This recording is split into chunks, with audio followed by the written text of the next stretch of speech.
Hello నమస్తే welcome to my channel. నువ్వుంటే నా జతగా సీరియల్లో నిజంగా ఎప్పుడెప్పుడా అని ఎదురు చూస్తున్న దేవా మిథున కొత్త ప్రయాణంలో ఒక కొత్త సంఘటన జరగబోతుంది. అదే వీళ్ళ యొక్క కలయిక. కానీ వీళ్ళు కలుస్తారా లేదా అనేది ప్రశ్నార్థకంగా మారిపోయింది. ఎందుకంటే వీళ్ళు కలవకుండా ఉండేదానికి చాలామంది చాలా శక్తులే ప్రయత్నం చేస్తున్నాయి. బట్ కలవాలి అని కొంతమంది అనుకుంటున్నారు. బట్ కలవకూడదని ఇంకొంతమంది అనుకుంటున్నారు. మరి వాటి మధ్య వీళ్ళు కలుస్తారా లేదా అనే విషయాన్ని తెలుసుకుందాం. సరే, అసలు సీరియల్లో ఏం జరిగిందో చూసేద్దాం. ఇక ప్రమోదిని వచ్చి దేవా మిథున ఇద్దరు రెడీ అయిపోయిన తర్వాత కొన్ని మాటలైతే చెప్పాలి కదా పెద్దవాళ్ళగా.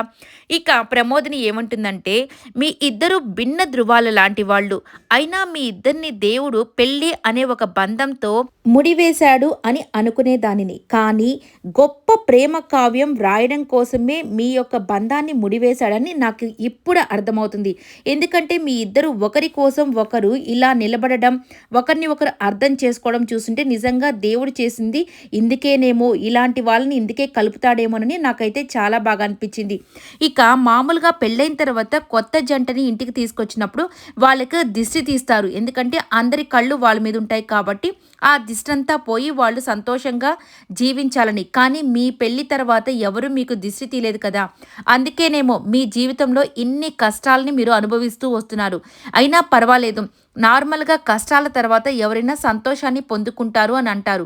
ఇక మీ జీవితంలో కూడా మీరు అనుభవించినన్ని కష్టాలు ఇంకెవ్వరూ అనుభవించలేదు కాబట్టి ఇకనైనా మీ సంతోషం ఈ కార్యంతో సంతోషంగా ఉండాలని, ఇక మీ దగ్గర ఉన్నటువంటి అంటే మీకు కలిగిన ప్రతి బాధ పోవాలని నేనైతే మనస్ఫూర్తిగా కోరుకుంటున్నాను.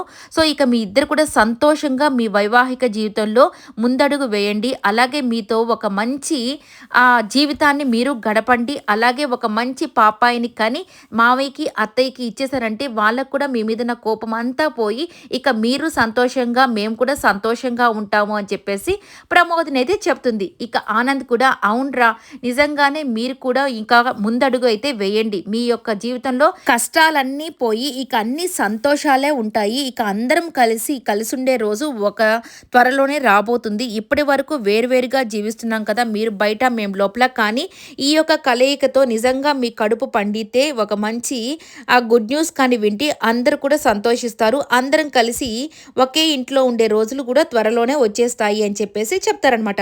ఇక దాంతో వీళ్ళిద్దరు కూడా నవ్వుకుంటూ మురిసిపోతూ ఉంటారు. ఇక దాంతో ప్రమోదిని అలాగే ఆనంద్ పదండి మనం వెళ్దాము అని చెప్పేసి ఆల్ ది బెస్ట్ అని చెప్పేసి వీళ్ళిద్దరు అయితే వెళ్ళిపోతారు.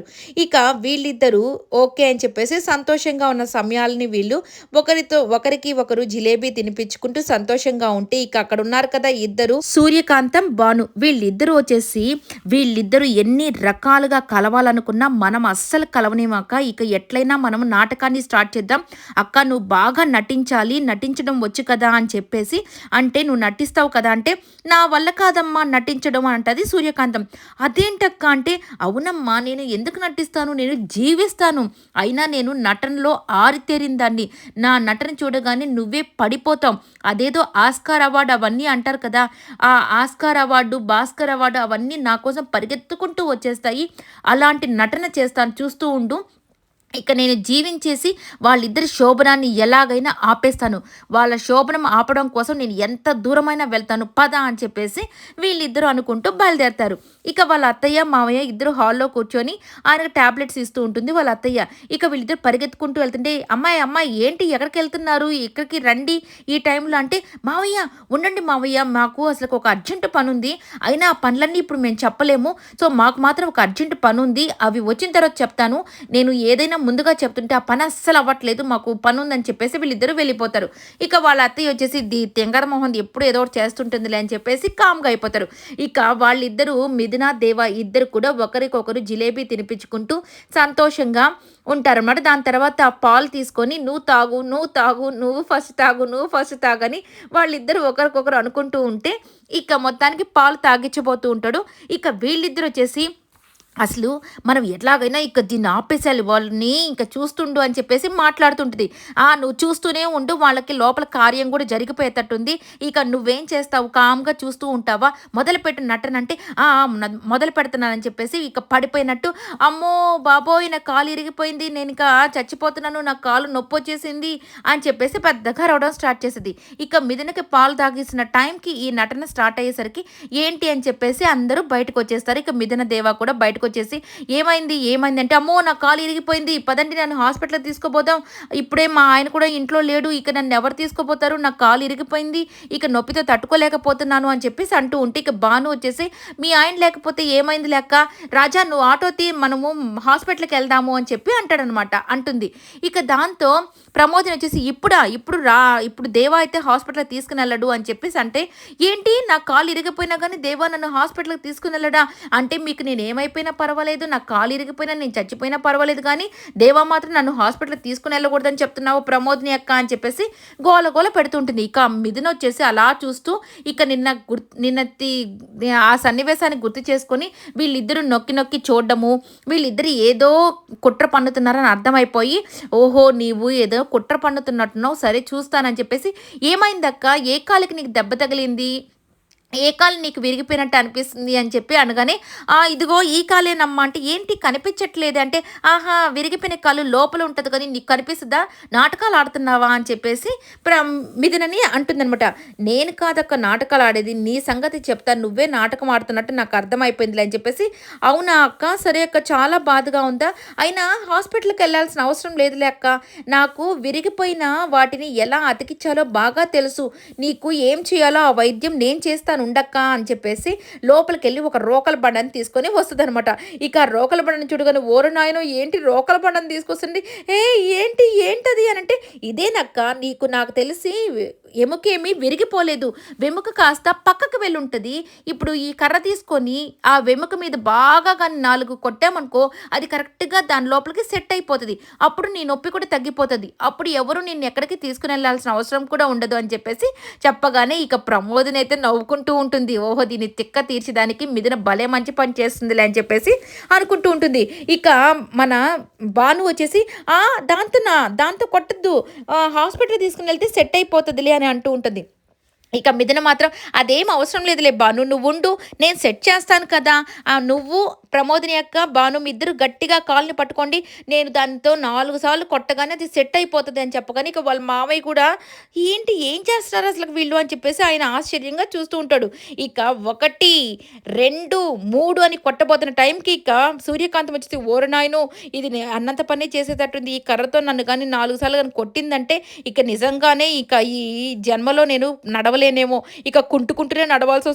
దానికంటే ఇక నోరు మూసుకొని ఈ నాటకాన్ని ఆపేసేయడం బెటర్" అని చెప్పేసి కొట్టబోయే టైంకి అని చెప్పేసి గట్టిగా ఎగురుకుంటూ లేసేసి, నా కాలు బాగైపోయింది, నా కాలు బాగైపోయింది" అని చెప్పేసి డాన్స్ ఏసి చూపిస్తూ ఉంటుంది. ఇక దాంతో మన మిథునకొచ్చేసి, "ఏంటక్కాయ్ అప్పుడే నయమైపోయిందా? నేను ఇంకా వైద్యం చేయకముందే ఎట్లా నయమైపోయింది నీకు? అయినా భలే డాన్స్ ఏస్తున్నావు. ఏది కాలు చూపించాను గానీ, చూడు మిథున నిజంగానే భలే అయిపోయిందని" చెప్పేసి ఆ కుడి కాలుని చూపిస్తూ ఉంటుంది. "అక్కాయ్ నీకు దెబ్బ తగిలింది కాలుకా లేకపోతే మెదడుకా? అయినా నువ్వు ఇందాకేమో ఎడమ కాలు బాగలేదన్నావు. ఇప్పుడేమో కుడి కాలు ఏసి ఎగురుతూ చూపిస్తున్నావు. ఏంటి నాటకాలు ఆడుతున్నావా?" అని చెప్పేసి అనగానే ఇక తెలిసిపోయిందనేది వీళ్ళిద్దరు కంగారు పడుతూ ఉంటారు. ఇక ప్రమోదిని వచ్చేసి, "ఎందుకు సూర్యకాంతం నువ్విలా చేస్తున్నావు? ఈరోజు దేవా మిథున వాళ్ళ యొక్క ఫస్ట్ నైట్‌ని చెడపేయడానికే కదా నువ్వు ఇలాంటి ప్లాన్ వేశావు" అని చెప్పగానే ఇక వాళ్ళ మావయ్య, వాళ్ళ అత్తయ్య ఆశ్చర్యంగా చూస్తూ ఉంటారనమాట. "ఎందుకు ఇలాంటి పనులు చేస్తున్నావు?" అని చెప్పేసి మిథున అంటుంది. "ఎందుకక్కా మేమేం ద్రోహం చేశాము? మా మీద ఎందుకింత కక్ష కట్టున్నావు?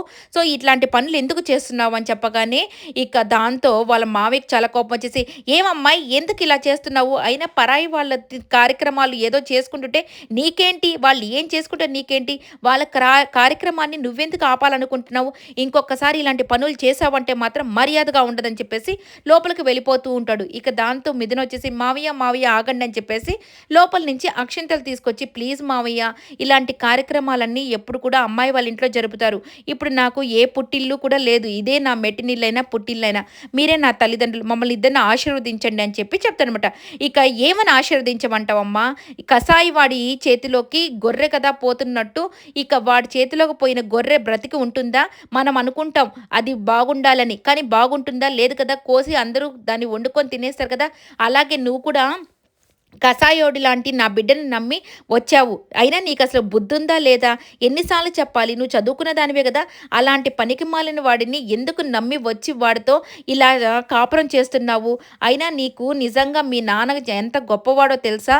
నేనైతే నాకు గాని ఇలాంటి కూతురు గానుంటే ఖచ్చితంగా ఇలాంటి వాడికిచ్చి పెళ్లి అస్సలు చేసుండేదాన్నే కాదు. కనీసం నా ప్రాణమన్నా తీసుకునేదాన్ని కానీ, ఇలాంటి మోసగాడికి మాత్రం నా కూతురిని అస్సలు ఇచ్చుండేదాన్ని కాదు. కానీ మీ నాన్న గొప్పవాడు కాబట్టి పాపం ఏమీ చేయకుండా కామ్‌గా ఉన్నాడు. అయినా నీకంటే సిగ్గులేదురా? అప్పుడేమో బలవంతంగా తాళి కట్టావు. ఇప్పుడు చూస్తే తనని మళ్ళీ ఈ శోభనం ఒకటి దానికి రెడీ అయిపోయావు. తనని ఏం చేయాలనుకుంటున్నావురా? అని చెప్పేసి పాపం పిచ్చిగా తిట్టేస్తాడు. ఇక పాపం మిథునైతే ప్లీజ్ మావయ్య అలా అనకండి. దేవా ఇప్పుడు మారిపోయాడు అని చెప్పగానే దేవా మారిపోయాడా? నీలాగే నేను కూడా ఎన్ని సార్లు మోసపోయాను. నువ్వు ఇంకా చదువుకున్న మూర్ఖురాలులాగున్నావు. నీకు నిజంగా ప్రేమ గుడ్డిది అని నేను ఎన్నో సార్లు వినున్నాను. కానీ నేనెప్పుడు చూడలేదు.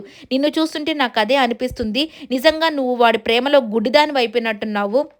చదువుకున్న దానివే కదా!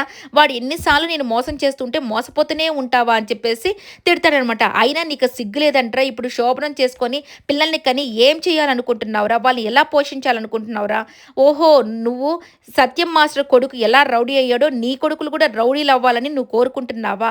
అని చెప్పేసి అంటాడనమాట. ఇక పాపం దేవాకైతే తల కొట్టేసినట్టు అయిపోయి ఈ యొక్క సూర్యకాంతం మాత్రం నవ్వుకుంటూ ఉంటుంది. పాపం ప్రమోదిని కూడా ఎందుకు మావయ్య అలా తిడుతున్నారని చాలా బాధపడుతుందనమాట.